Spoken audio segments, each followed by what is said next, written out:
This is the new Hyundai Ioniq 5 and it's a little bit like US Open tennis champion Emma Raducanu because it's one ace Grand Slam smash of a car. It's also very clever and good looking. That's actually not my personal opinion. I'm a middle-aged dad. I have no opinion on that. It's the view of one of my members of the team who's much younger. New balls, please. Anyway, in this video, I'm going to tell you all about this car, talk you through the exterior design, the interior design. I'm going to test out some of its technology, take it for a drive, and of course, I'm going to launch it, see how quick it is from 0 to 60 miles an hour. I'm Matt Watson, and you're watching CarWow. And if you haven't done so already, make sure you subscribe to this channel because I've got another video coming up with this car in the future, which is a little bit different and you won't want to miss it. Buying a new car? Then head to CarWow and my team will help you find your next car at a fair price. CarWow, your one-stop car buying comparison site.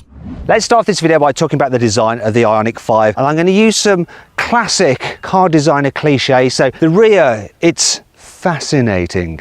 Love this light bar and the light graphics. The side is emotive, especially the wheels. They look like they've been drawn using that Spirograph toy you had as a kid. This is what Spirograph is, in case you don't know. The front it's inspiring.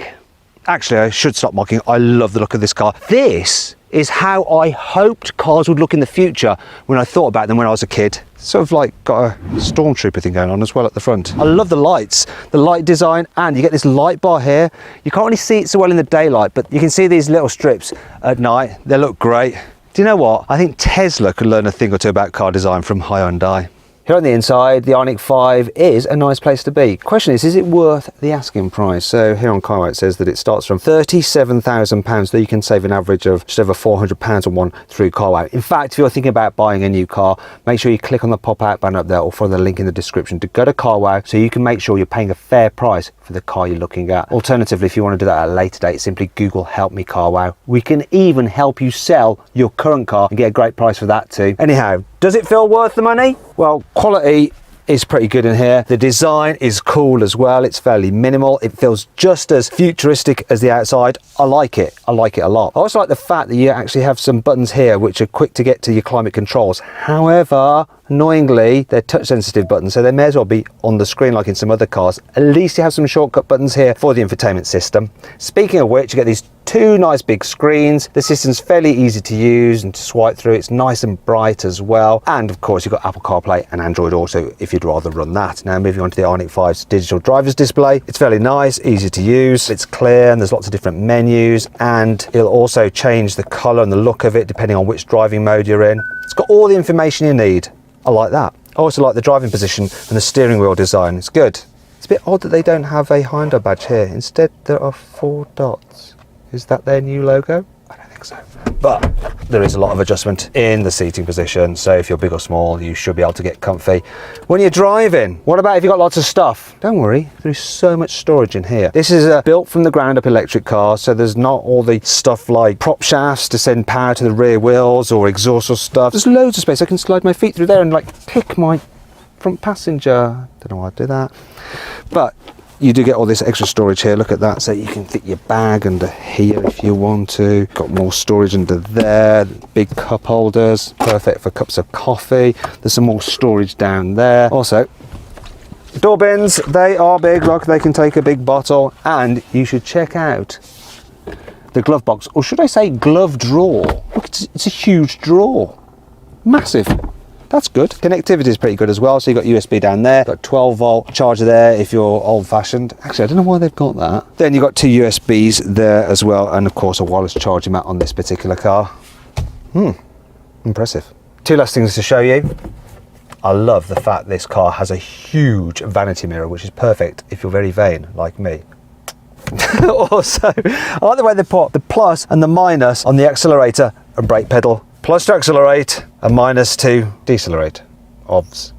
Here in the back of the Ioniq 5, there is loads of space, loads of headroom, loads of knee room. However, there are 2 slight problems. One is the fact that because you've got the batteries underneath the floor, the distance between the floor and the top of the seat isn't actually all that much, so you do feel like you're squatting a little bit. Another issue the Isofix anchor points. So it's dead easy to get a baby seat in through the wide door opening, but then you're stabbing away trying to find the anchor points of the Isofix system. Obviously, once you've done that, you're probably not going to have to do it again for a long time. And there is loads of room back here to even accommodate one of those big, bulky, rear-facing child seats. So that's good. Another thing that's good is that you've got some storage nets there, got some more storage there, 2 USBs. There's a flat floor, once again, because of the fact it's an EV. So the middle seat is usable. You've also got big door bins, large rear window to get a good view out. Quality back here is the same as in the front, which is nice.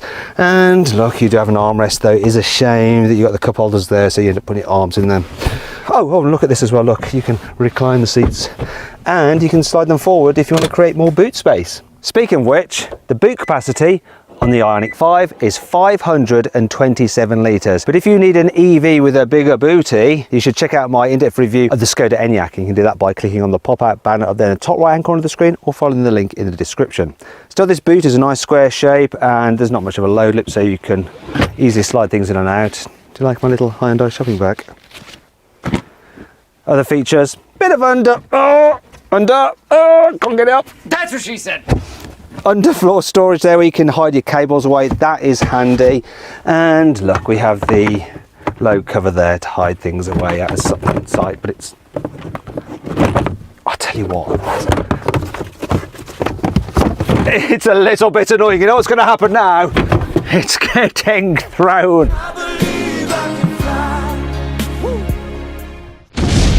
And that brings us on to 5 annoying things about the Ioniq 5.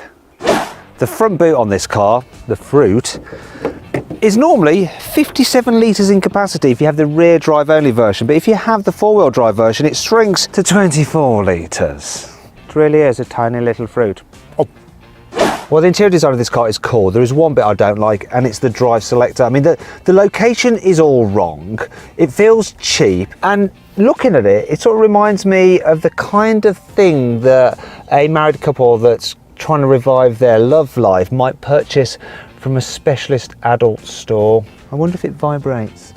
Well, these door handles look cool. The way you actually open the door is a bit odd because you pull on this bit. It's not as good as just grabbing a handle normally. Sort of reminds me of when you have one of those slightly embarrassing handshake when the other person doesn't grab your hand properly and instead just ends up shaking your fingers. Weird. Considering this is such a high-tech modern car, why have we got old-fashioned USBs and no new USB-Cs?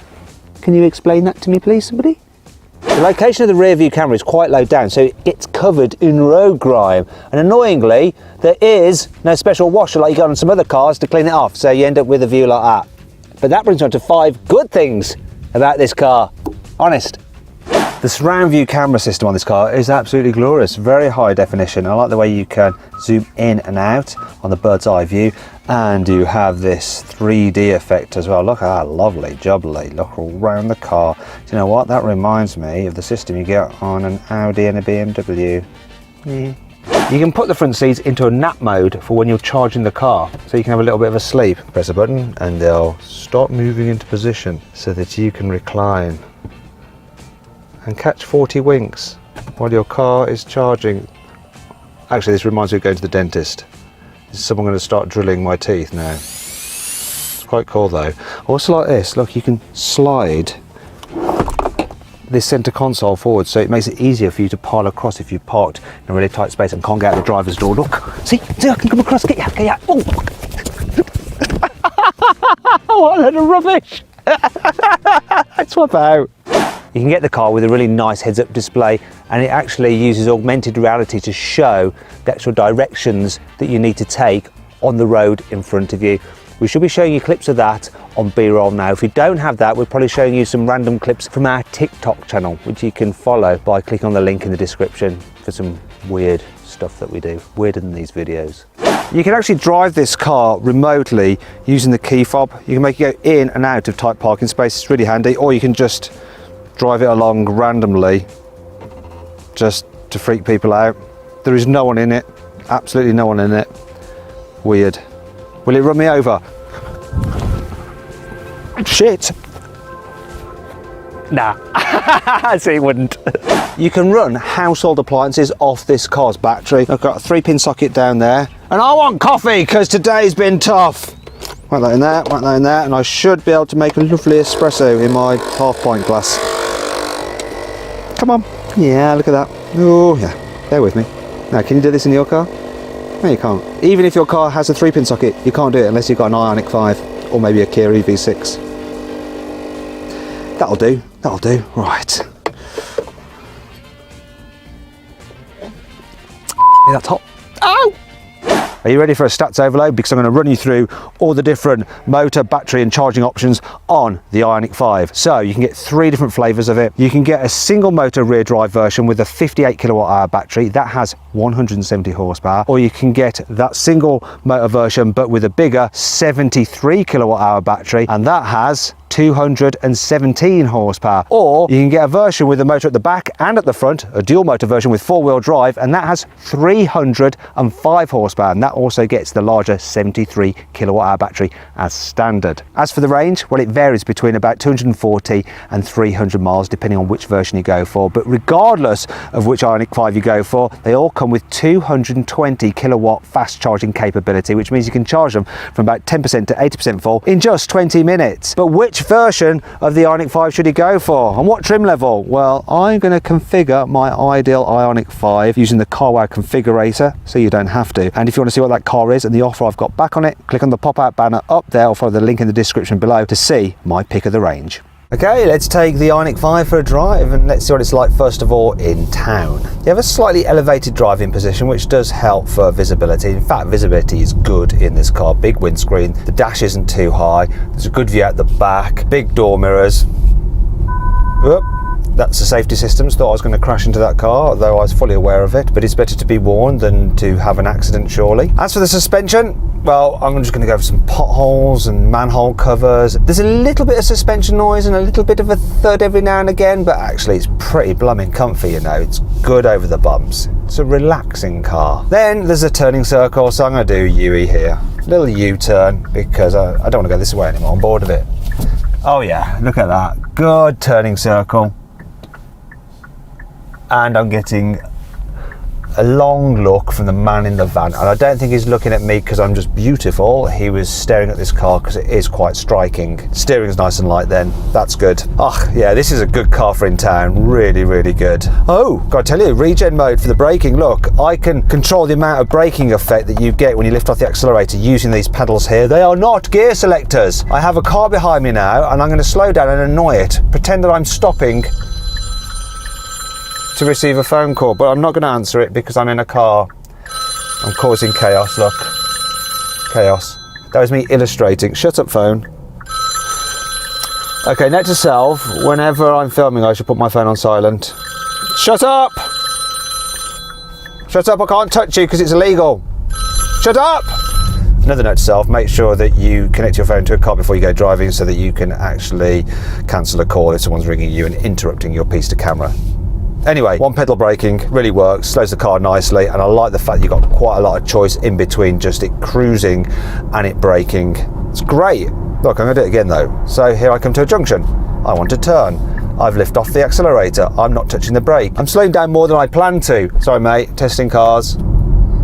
Okay, I have a learner driver ahead. They're doing 34 miles an hour in a 50. So I'm going to overtake them and you'll see the performance this car gives you for overtaking. Yes, plenty. That's all good. Now we're going a bit quicker. Let's see what this car actually handles like. So I'm going to put it into sports mode. Yes, sport. Now I notice the throttle response is a lot quicker. Steering has a bit more weight. Doesn't do anything to the suspension.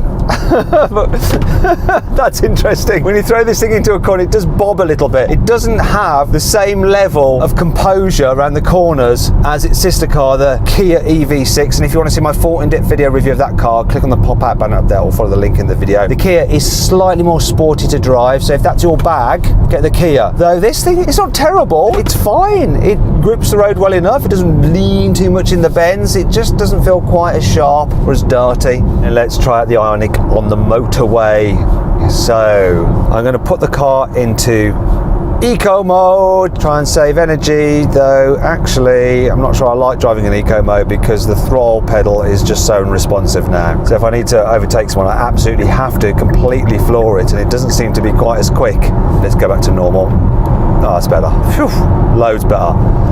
I'm going to engage my automated cruise control with lane keeping assist. Don't know why I'm doing that voice, I just am. And let the car do all the hard work. I just got to keep my hands on the steering wheel to keep it nice and legal. So when you're cruising along in this car, you notice a bit of wind noise, a bit of tyre noise, but it's not bad at all. It's reasonably quiet. And the cruise control system's very good at keeping you hooked to the centre of the lane. I like that. What I'm not so sure about though are the seats. I'm not sure whether it's just my body, but they're not quite as comfy as I like. You know, if you do a long distance in these, it can be a bit tiring. I think if you're going to buy this car, you should definitely test drive it and see if the seats suit you. They're good for lying flat and having a nap on, but not so good at sitting in this position for long periods of time, I don't think. This dual motor version of the Ioniq 5 should do 0 to 60 in 5.2 seconds, but what is the reality? We're going to find out now with the specialist timing gear. I'm going to launch it. Let's go. Pick up strong, instant, easy, smooth, and quicker than they say, 4.79 seconds. Now I'm going to do a brake test from 60 miles an hour. Here we go, full emergency stop. Now. Up. Felt pretty strong. What was the distance? Ooh, 33 metres. However, I managed to brake from 60 to 0 in 31 metres in another EV. Click on the pop-out banner up there, follow the link in the description to see what that EV is and to watch my review of that car.